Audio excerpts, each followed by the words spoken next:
1,006, 1,007, 1,008, 1,009, 1,010. The patient has no pulse but negative breathing. So wala pa po siyang hininga. Perform na po ako ng rescue breathing.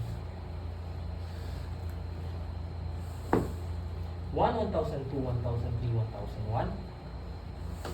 1, 1,002, 1,003, 1,002. 1, 1,003, 1,000, 1, 1,002, 1,003, 1,003. 1, 1,002, 1,003, 1,004. 1, 1,002, 1,003, 1,005. 1, 1,002, 1,003, 1,006. Hanggang ilan to? 24 more. 1, 1,002, 1,003, 1,024. Reject. 1, 1,002, 1,003, 1,004, 1,005, 1,006, 1,007, 1,008, 1,009, 1,010. The patient has no pulse and now has a breathing. Kailangan ko ng isang volunteer, lalaki, punta dito. Pili ka rin.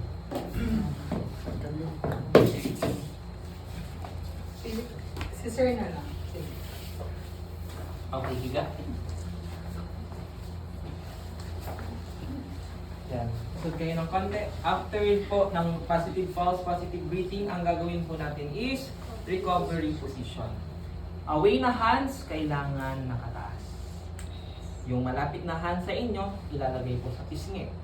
Buha.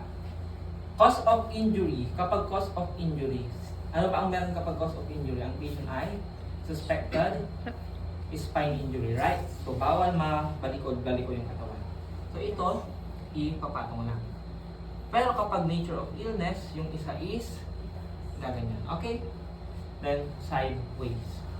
Para masukan ni sir kung ano man ang nakachoke sa kanya. Then, we'll be doing the head-to-toe assessment. So, ibabalik. Balik. Balik. Imagine nyo naka-gloves ako and I will be doing the head-to-toe. Checking for blood, no presence of blood. Face. Face is not tender. Neck. Wala. Isang arm. Okay, no deformities. No deformities. Palpate the chest and the abdomen. Bawal yung pa-X ha. 1, 2, 3, 4. 1, 2, 3, 4. Kaya 1, 2, 3, 4. Bawal yung 1, 2, 3, 4.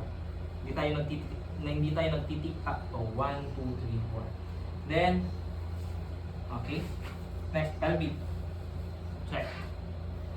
Hanggang to. Check. Check. Okay. No deformities, no open wounds, no tenderness, no swelling. Checking for PMS. So, lang po ng kamay nyo. Okay. Patulak po. Good. Checking for pulse. Pulse is present.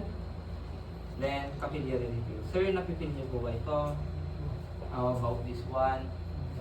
Ito naman, sir. Ito naman. Okay. Stable na ang patient. Cross ang kanyang finger, hands. Isa dito. Then, ipapatayo na ang patient. Okay? Nakuha? Yes, sir. Sige. Yun po yung gagawin nyo.